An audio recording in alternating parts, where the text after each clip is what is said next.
اچھا چونکہ سیاست سے پھر ہم آ جائیں گے تجارت میں کسی، تو فیض حمید صاحب کا جو ہے یہ ان کو ملٹری تحویل میں لیا گیا، اب تو اتنی چیزیں چل رہی ہیں میڈیا پہ کہ پہلے D G I S I ہیں صاحب کو جن کو تحویل میں لیا گیا اور بڑے پاورفل تھے، اور پھر آج میں کسی اور کو بھی سن رہا تھا، وہ کہتا جی کہ وہ کہتے ہیں جی ہم بڑوں پہ اس لیے ہاتھ نہیں ڈالتے کہ پھر آنے والے لوگ جو ہیں اگلے بڑوں کو پکڑیں گے۔ تو میرا خیال ہے اس میں ہم یہ کیوں نہیں سوچتے کہ اگر کسی نے غلط کیا تو اس کو پکڑ لیا جائے، چھوٹے بڑے کے ساتھ ہونا ہی نہیں چاہیے، کیوں میاں صاحب؟ بسم اللہ الرحمن آپ نے تو یو کے کی بھی پولیٹکس بہت قریب سے دیکھی، یہاں کی بھی دیکھی ہے۔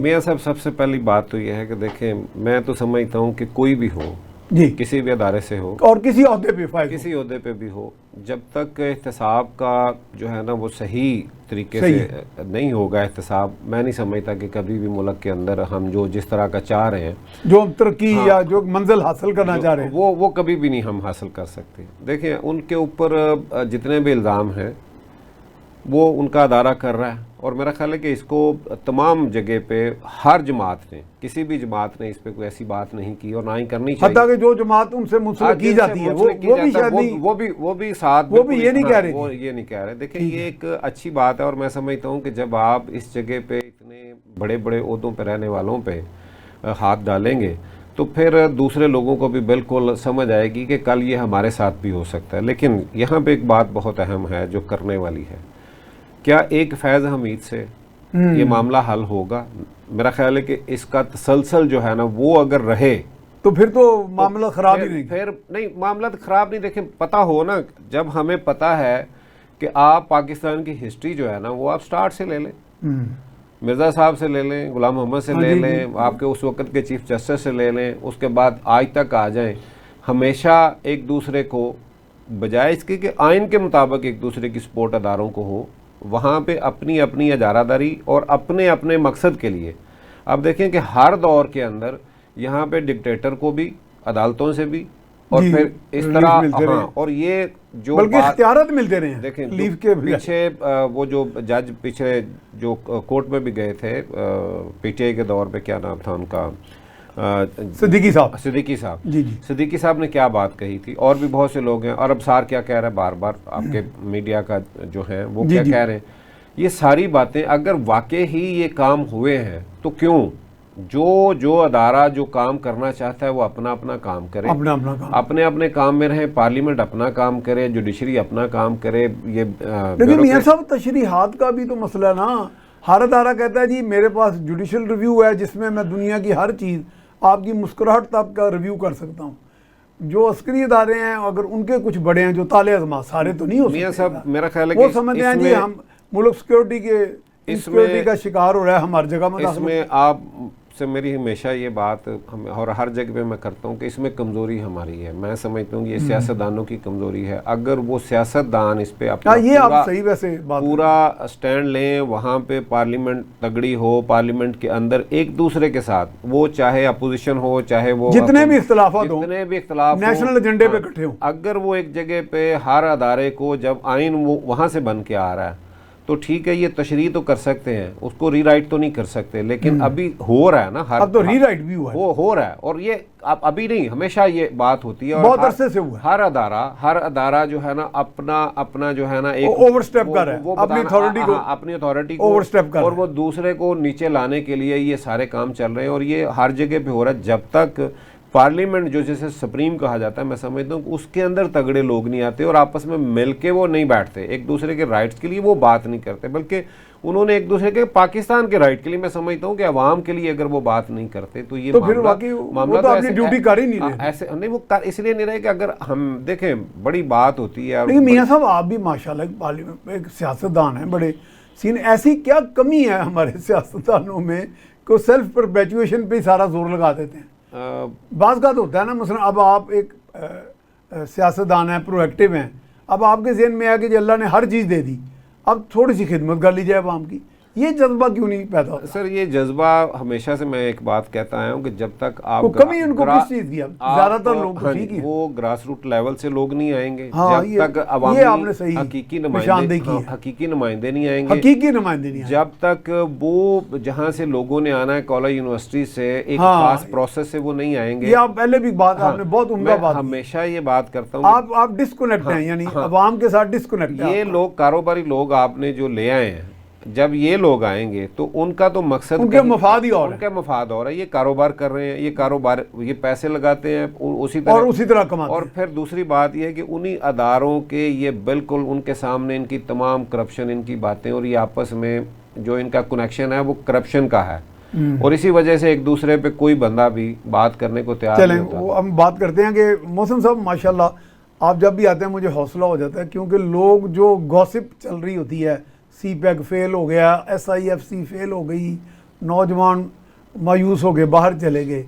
آپ جب بھی آتے ہیں آپ کے پاس ڈیٹا ہوتا ہے، یعنی کہ آپ صرف فالس ہوپ نہیں دیتے. آپ کہتے ہیں جی رشا گئی بھی چل رہا ہے، سی پیک 2 میں بھی کام کا آغاز ہو گیا ہے، ایس آئی ایف سی کا شاید میں نے نہیں پوچھا آپ سے کبھی. تو ہمیں یہ بتائیں کہ اس میں جو ہوپ کا ہمارے ہاں جو کام ہو رہے ہیں ایکچولی وہ کون سے ہو رہے ہیں؟ نظر سے اوجھل ہیں جو ہماری زیادہ تر لوگوں کے، یا شاید وہ کام ہو رہے ہیں تو بتائے نہیں جا رہے.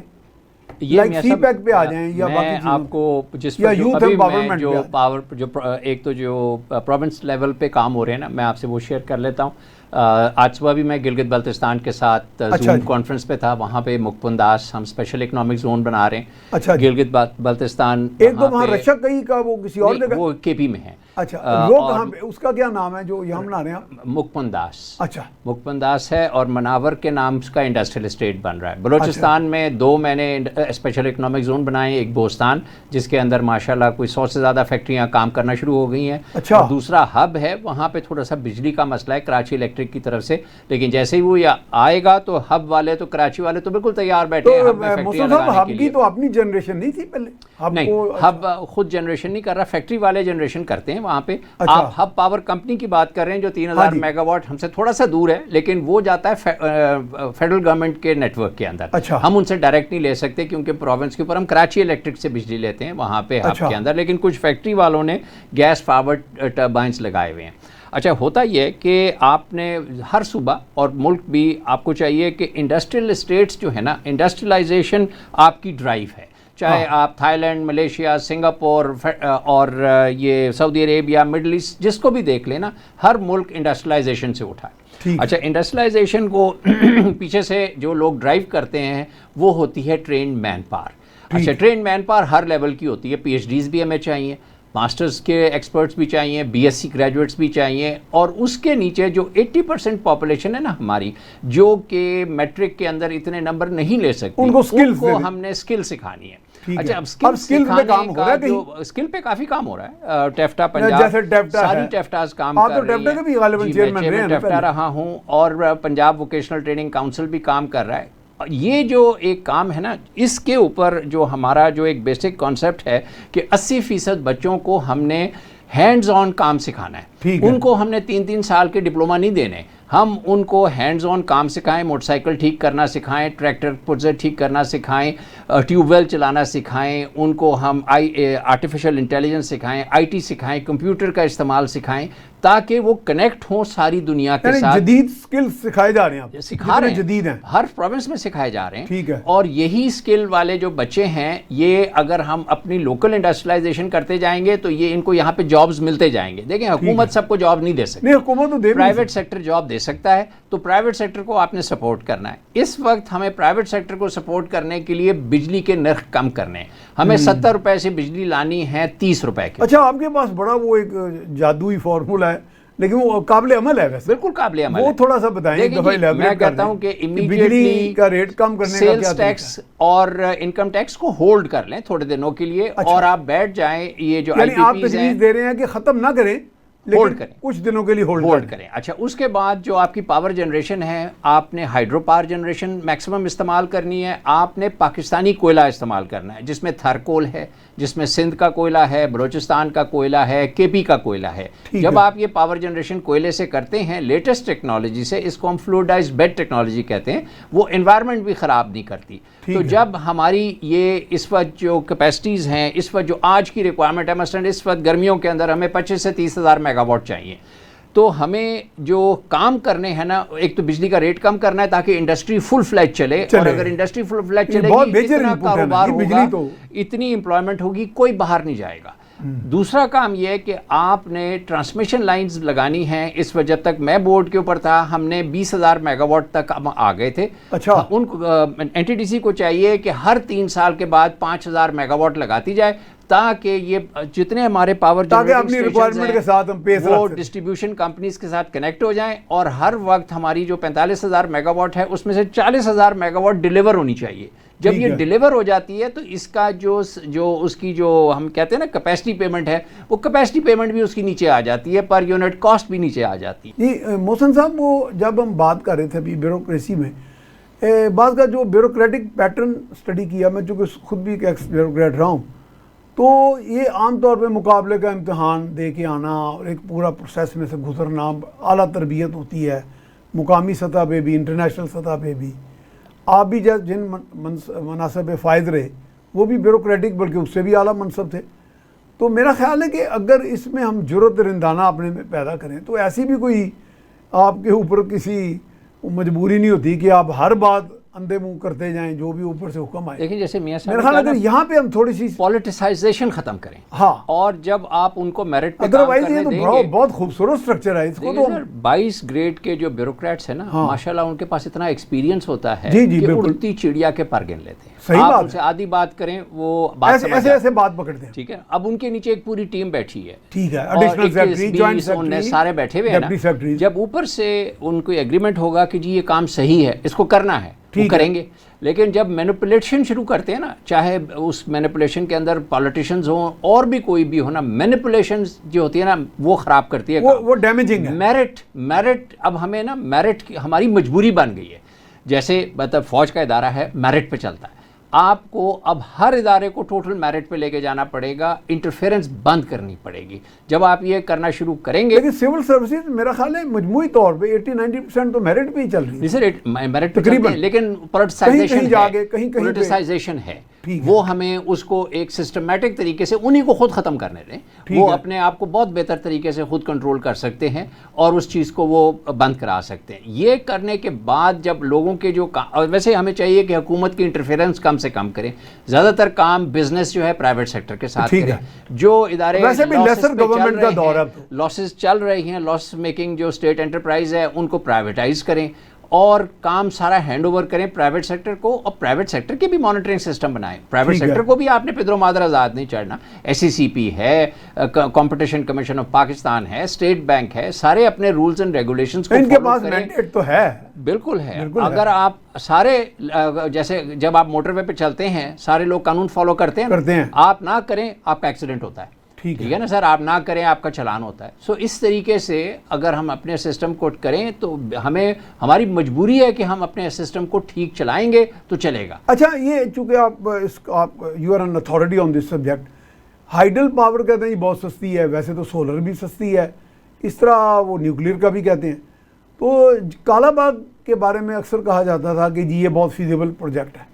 تو ذوالفقار صاحب کا بھی ہم نے پروگرام سے پہلے ذکر کیا, وہ جو چیئرمین بابڈا تھے, انہوں نے ہم کو 8-10 ایڈیٹرز کو بلایا, چائے پہ بریفنگ بھی دی. تو انہوں نے کہا جی 2 کمیٹیز مشرف صاحب نے بنائی تھی, کہ ریکنسیلیشن کمیٹی ایک ٹیکنیکل.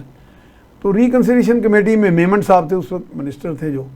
تو میمن صاحب نے کہا جی میں نے مفاہمت کافی حد تک سیاسی پیدا کر لی ہے, حالانکہ جو مفاہمت اس میں رکاوٹ بنتے تھے ان کو بھی وہ کہتے میں نے تو سنا ہے کہ ٹیکنیکل کمیٹی نے ناک آؤٹ کر دیا وہ پروجیکٹ. سر بات یہ ہے آپ کو تو کہ ساری دیکھیں اندر کی سر، بات اسکردو سے ہمیں تو یہ معلوم ہوا. اسکردو سے پاور جنریشن شروع ہونی چاہیے. وہاں پہ بھاشا ہے، بنجی ہے، ان سب سے پاور جنریشن آپ کرتے جائیں. وہاں پہ جب آپ پونڈنگ کرتے جائیں گے، پانی کا فلو کنٹرول کرتے جائیں گے، تو کالا باغ میں جو اپریہینشن تھی باقی لوگوں کی، ٹیکنیکل لوگوں کی، وہ ایڈریس ہو جائے گی، وہ خود بخود ختم ہو جائے گی نا. لیکن ان کو چلانے کے لیے نا واپڈا کی یہ بس کی بات نہیں ہے. یہاں پہ انٹرنیشنل کمپنیاں آئیں گی، ہماری سٹاک ایکسچینج پہ جائیں گی، وہاں سے پیسے اٹھائیں گی، اور وہ انٹرنیشنل اس کے اندر ٹاپ کے اوپر پریزیڈنٹ چائنیز ہو، کوئی اٹالین ہو، کوئی ٹرکش ہو، کوئی امریکن ہو، رشین ہو، بیٹھ کے جو بیسٹ جو ڈیمز بنانے والے لوگ ہیں وہ آپ پاکستان لے کر آئیں، ان کے ساتھ اپنے لوگ اٹیچ کریں.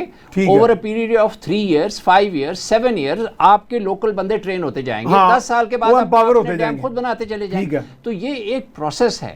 اور مثلا ہم نے کامرا کے اندر JF-17 بنایا نا، اس سے پہلے ہم جیٹ نہیں بناتے تھے، ہم مشاق بناتے تھے. اب آپ مینوفیکچر کر رہے ہیں یا اسمبل کر رہے ہیں؟ سر ہم دونوں کر رہے ہیں، مینوفیکچرنگ بھی کر رہے ہیں اور اسمبلنگ بھی کر رہے ہیں. اور جیسے جیسے ہماری اب تو اس کے لیٹسٹ ورژن بھی یہاں ہاں سر بہت آگے جا رہے ہیں. اور یہ انشاءاللہ آپ دیکھیں گے کہ 5th جنریشن جہاز پاکستانی پائلٹس اور انجینئرز بنائیں گے. کوئی مشکل کام نہیں ہے، لیکن ہر کام کا ایک پروسیس ہوتا ہے. لیکن واپڈا کو چاہیے کہ یہ کام چھوڑے اور یہ صرف وہ مانیٹرنگ پر آ جائے، جو اس کی کمانڈ اینڈ کنٹرول ہے وہ پرائیویٹ سیکٹر کے پاس، انٹرنیشنل اوورآل ایڈمنسٹریٹو کنٹرول، اور پیسے سٹاک ایکسچینج سے اٹھائیں. آپ کی سٹاک ایکسچینج میں آج اتنا پیسہ موجود ہے کہ اربوں روپیہ، اربوں ڈالر آپ وہاں سے اٹھائیں، بجائے اس کے کہ آپ باہر جا رہے ہیں لوگوں سے پیسے مانگنے کے لیے. خدا کا واسطہ ہے انٹرنیشنل مارکیٹ سے پیسے نہ اٹھائیں. پاکستانیوں کے پاس پیسے ہیں، وہ آپ کو دیں گے اور ڈیم بنانا شروع کریں. 10-10 ارب کے ڈیم ہے، ایک ایک ڈیم پیرل میں کام شروع ہو جائے گا. 10-10 ارب ڈالر کے. سر میں نے جی 10-10 ارب ڈالر کے. آپ یقین مانیں کہ ہم نے وہاں کرنل شیر خان ایگزٹ کے اوپر KP میں ایک ایئرپورٹ بنانے کے لیے جب ہم ملے جا کے یہ اسلامک بینکنگ سے، تو ہم نے ان سے 50 ارب روپے کی پوچھا کہ جی اویلیبل ہو جائیں گے. انہوں نے کہا جی ہم آپ کو 100 ارب روپے پاکستانی روپے دے دیں گے. ہماری اس وقت جو ہمارے جو اسلامک بینکنگ سسٹم ہے، بے تحاشا لوگ، خاص طور پہ KP بلوچستان کے لوگ سود نہیں لیتے، وہ کرنٹ اکاؤنٹ کے اندر اپنے پیسے رکھتے ہیں. آپ پیسے ان بینکوں سے، اسلامک والوں پیسوں سے آپ انویسٹمنٹ کرائیں اور آپ اپنے ڈیمز بنوائیں، لیکن انٹرنیشنل ایکسپرٹس لے کر آئیں.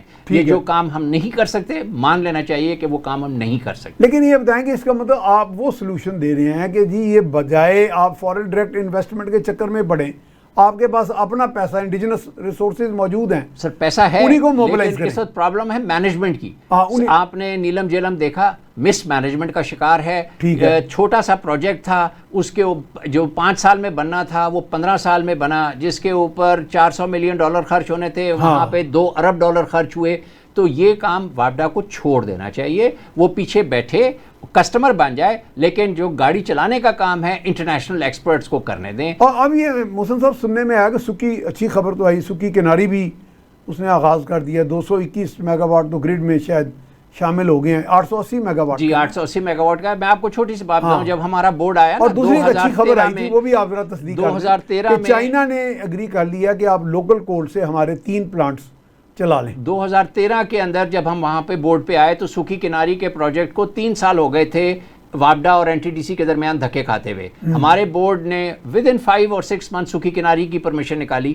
تو وہاں پہ لوگ خام کام کو ڈیلے کرتے ہیں، واپڈا اور NTDC ڈیلے کرتے ہیں، کیونکہ وہاں پہ لوگوں کے پاس کمپیٹنس نہیں ہے سائن آف کرنے کے لیے. سو اس لیے یہ ہمیں چاہیے کہ ہم اپنے انٹرنیشنل ایکسپرٹس کو یوز کریں اور ایک ٹیمیں بنائیں جو کہ سینئر، مڈل لیول، جونیئر لوگ ہوں، تاکہ سب کے سب ایک پوری ٹرین آف لوگوں کی شروع ہو جائے کرنے کے لیے. اور کوئلہ ہمارا بالکل سر، ہمارا بالکل کوئلہ ٹھیک ہے. ہم تھر میں بھی جنریٹ کریں، ہم بن قاسم پہ بھی جنریٹ کریں، ہم ہب میں بھی جنریٹ کریں، اپنا لوکل کوئلہ استعمال کریں. ہمیں 300 میگا واٹ گوادر میں چاہیے، اور ابھی ہم 100 میگا واٹ لے رہے ہیں ایرانیوں سے. ہمیں چاہیے کہ 300 میگا واٹ کا کوئلے کا پروجیکٹ. گوادر میں تو اپنی جنریشن ہے ہی نہیں نا، کرنی چاہیے نا سر. 300 میگا واٹ لوکل کوئلے کی جو بلوچستان کوئلے سے پاور جنریشن شروع کریں، تاکہ ہم بلوچستان کی پاور بجائے اس کے کہ یہاں سے جا رہی ہو، ان کی لوکل پاور جنریشن کر کے اس کو استعمال کریں. وہاں پہ ونڈ پاور لگائیں، وہاں پہ سولر پاور لگائیں، اور تقریباً کوئی میرے خیال ہے 20-25 ہزار ٹیوب ویل ہیں، ان کو سارے کو سولر پہ کر دینا چاہیے. ان کو ڈسکنیکٹ کریں اس کے اوپر. بلکہ پاکستان میں 1 لاکھ ہمارا ٹیوب ویل ہے، ساروں کو سولر پہ کریں. سولر پہ کر دیں. اچھا میاں صاحب، وہ جو ایک مفاہمت کی آپ بات کرتے ہیں سیاسی، کہ سیاسی کمزوری، لیکن یہ کمزوری تو تب ہی دور ہوگی اگر اکٹھے کیسے ہوں گے یہ؟ ان کو کوئی تقسیم کرتا ہے آپس میں، یا اچھا چارٹر آف ڈیموکریسی میں اکٹھے ہوئے تھے دو بڑی پارٹیز یا نہیں ہوئے تھے؟ دیکھیں اس کے بعد بھی اس کے گرافک، اس کی آپٹکس تو بڑی اچھی تھی. اس کے بھی دیکھیں اس کے بعد مختلف آرا آپ کے سامنے ہے کہ جی پھر ایک تیسری طاقت کو لایا گیا.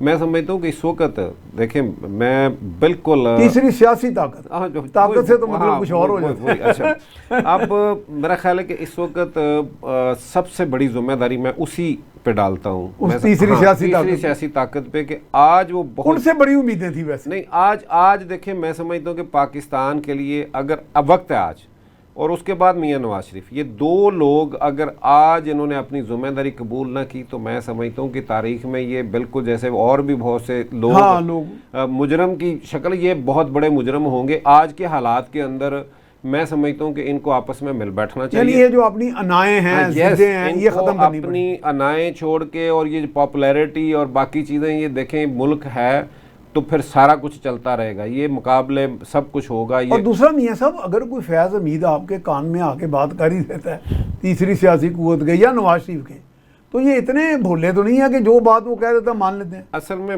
یا یہ پھر ہر وقت یہ نظام چلائیں گے کیسے؟ اصل میں یہاں یہی مسئلہ ہے نا کہ ہر دوسرا بندہ جو ہے نا اس سے زیادہ تابعداری کے لیے تیار کھڑا ہوتا ہے. تو یہ جب ان کو یہ یقین ہونا کہ ہم آپس میں جب مل کے تو ہم یہ کام نہیں کریں گے، تو میں سمجھتا ہوں کہ اس کے بعد یہ معاملہ ٹھیک ہو جائے گا. ابھی اس وقت ضرورت ہے، اس وقت میاں صاحب بالکل خاموش بیٹھے ہیں. اس وقت آج ان کو بھی حالات کا پتہ ہے کہ خاموش ہونے کی جو ہے پرو ایکٹیو ہونا چاہیے انہیں. سر میں سمجھتا ہوں کہ یہ وقت ہے میدان میں اتریں، میدان میں آئیں، اور وہ بندہ جس کو آپ دیکھیں کہ ان کی یہاں پہ یہ ایک سٹینڈنگ تو ہے نا، ان کی سٹینڈنگ ہے. اس کے بعد تھوڑی بہت تو ہے. دوسری جو عمران خان، یہ دونوں لوگ اگر مل کے اس وقت اور باقی ان کے ساتھ مل جائیں گے. بھی کل بھی ایک میٹنگ ہوئی ہے محمد علی درانی کے ہاں جو ایک اپوزیشن کی ہوئی ہے، اگر اس کے اندر جب تک یہ لوگ ساتھ شامل نہیں ہوتے اور اس وقت یہ نظام، اچھا درانی صاحب بھی کوئی رول پلے کر سکتے ہیں میرا خیال ہے، انہیں بھی سر دیکھیں لوگوں کو جوڑنے کا ہے، کوئی تھوڑا بہت سکل تو ہے، وہ کوشش کر رہے ہیں. لیکن ساری کی ساری اس وقت دو جگہ پہ میں کہہ رہا ہوں کہ یہ دو بڑے جو اس وقت ہیں، اگر یہ لوگ اکٹھے اپنے سٹینڈ سے تھوڑا پیچھے آئیں گے. اور دیکھیں یہ دنیا کے اندر جب بھی آگے بڑھنے کے لیے کبھی کبھی پیچھے ایک قدم جانا پڑتا ہے. اور یہ ایسی بات نہیں ہے کہ اس میں کوئی بہت ان پہ کوئی ایسا الزام آ جائے گا. میں سمجھتا ہوں اس کو آج پاکستان کے لیے، آج پوری قوم جو ہے جن حالات میں ہے، جب تک یہ اکٹھے نہیں ہوتے میں نہیں سمجھتا کہ کبھی یہاں پہ سیاسی استحکام آئے گا. اور یہ بار بار یہ آزما بھی چکے ہیں. اور دوسری بات اور مجھے بتائیں کہ کون سا نظام رہ گیا ہے؟ یہ سارے نظام آپ نے آزما بھی لیے. اور اس کے بعد پھر اگر ان کو کوئی اور ہے تو مجھے یہ بتائیں کہ یہ کون سا گھر ہے ان میں سے، مجھے بتا دیں. وہ بھٹو فیملی ہے، وہ شریف فیملی ہے، اب وہ عمران خان کی فیملی ہے، کون ہے جو اس سارے اس میں شکار نہیں ہوا، جیلوں میں نہیں گئے یا انہوں نے بھگتا نہیں ہے؟ تو یہ کیوں اکٹھے ہو کے اپنا جو ہے نا وہ خود سے یہ سارا ایک پروگرام دیں اور ہر ایک کو اپنی اپنی جگہ پہ یہاں پہ کام بھی ہو. وہی صاحب بہت شکریہ آپ تشریف لائے. جناب محسن احمد سید صاحب آپ تشریف لائے، بہت شکریہ. تو بات جو آج ہوئی اس کا کنکلوژن یہی ہے کہ ایک تو انسان سازی اور تنظیم سازی ہو سیاست کے اندر، اور یہ فرد واحد کا جو حکمرانی ہے اس کی بجائے ایک جینون مشاورت کا نظام ہو. اور بڑی ہوپ کی جو بات ہے ڈیٹا کے ساتھ جو آج کہی گئی اور سنی گئی وہ یہ ہے کہ چین پاکستان کولیبریشن جو ہے وہ بھی اچھے انداز میں SIFC بھی کام کر رہی ہے. بہت زیادہ سکوپ ہے یوتھ امپاورمنٹ کا اور انڈسٹریلائزیشن کا. بس اس میں یہ جو لاب سائڈڈ پالیسی سے ہم نے نکلنا ہے، اور آل ہینڈز آن ڈیک. اس کے ساتھ ہی میاں سیف الرحمان کو اجازت دیجیے. اللہ نگہبان.